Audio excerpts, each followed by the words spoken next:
Hello students, today we are going to start with our new poem, the third poem, that is Keeping Quiet by Pablo Neruda. So I would like to introduce you first about the poet, that is Pablo Neruda, who was born in the town of Parral in Chile. Neruda's poems are full of easily understood images which makes them no less beautiful. He won the Nobel Prize for Literature in the year 1971. In this poem, Neruda talks about the necessity of quiet introspection and creating a feeling of mutual understanding among human beings. So there should be the mutual understanding among the people. Okay, and so here he urges that we first introspect ourselves. Stillness and silence will help man in creating these feelings.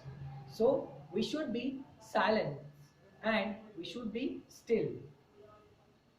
Pablo Neruda divides his poem into stanzas, but there is no rhyme or meter. You will notice that the lengths of lines differ in different stanzas.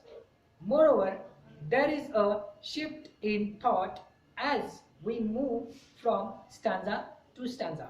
So, these are the differences you will easily notice with the poems of Pablo Neruda. So, I am going to start with the poem now. Okay, so I am reading the lines of the poem.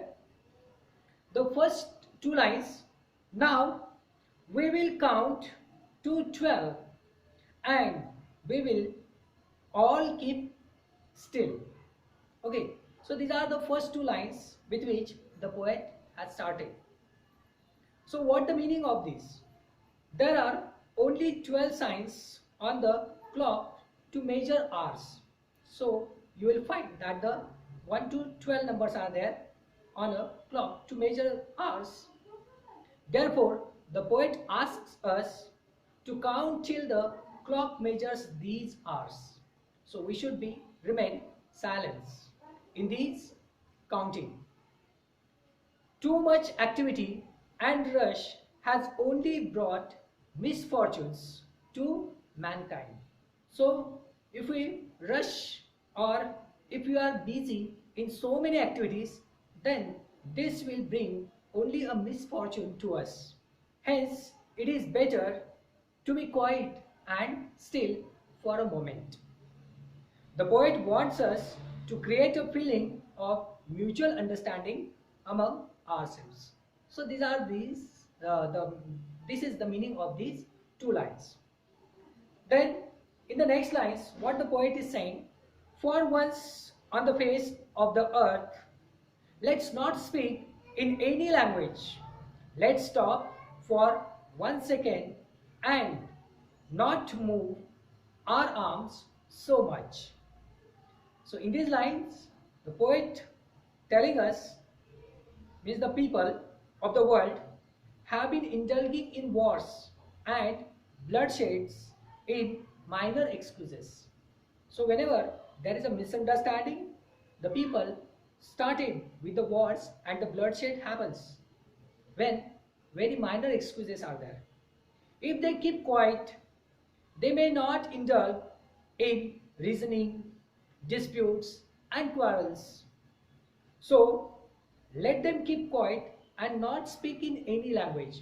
So we should remain calm and cool, and this will ensure peace and prosperity, because wars are nothing but only destroys the things, and if we will remain calm, then there will be a definite prosperity. So we should cease all activities for a second. So we should remain quiet for a second. Man has used his arm only to kill and destroy others. So in anger, we kill and destroy the other things. So therefore, let them not to move their arms so much as to harm others. So we should be inactive. Okay.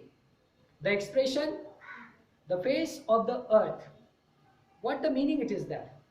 The face of the earth refers to the various countries on the surface of the earth. So this is what the face of the earth. In the next stanza, it would be an exotic moment. Without rush, without engines, we would all be together in a sudden strangeness.